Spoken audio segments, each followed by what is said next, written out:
बड़ा सा पुराना पेड़ था। उसकी बड़ी बड़ी शाखाएं थी और वह दूर दूर तक फैली हुई थी।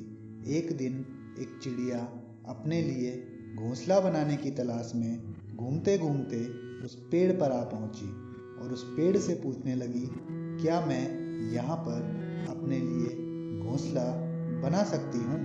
तो इस पर पेड़ ने उसे साफ इनकार कर दिया और बोला, मैं तुम्हें यहाँ पर घोंसला बनाने की अनुमति नहीं दे सकता।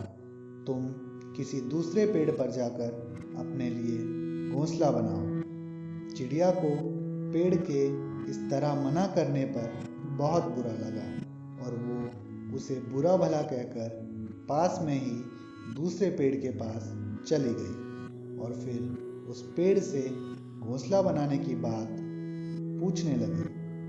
तो उस पेड़ ने चिड़िया को घोंसला बनाने के लिए हामी भर दी।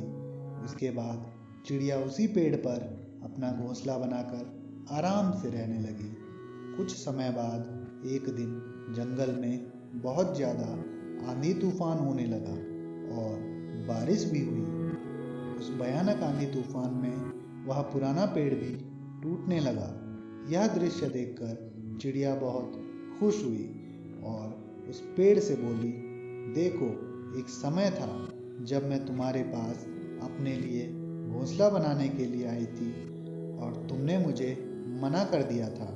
तुम्हारे इसी व्यवहार के कारण आज तुम्हारे साथ यह सब हो रहा है। यह बातें सुनकर पेड़ मुस्कुराते हुए बोला, मुझे पहले से पता था कि अब मैं बहुत पुराना हो गया हूँ और मेरी जड़ें अब कमज़ोर हो चुकी हैं। इसी कारण मैं कभी भी टूट के गिर सकता हूँ।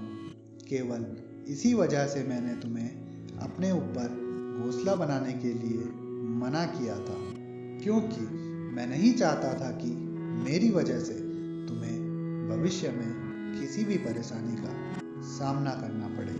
फिर भी अगर मेरी बातों से तुम्हें ठेस पहुंची हो तो उसके लिए मुझे माफ़ कर देना।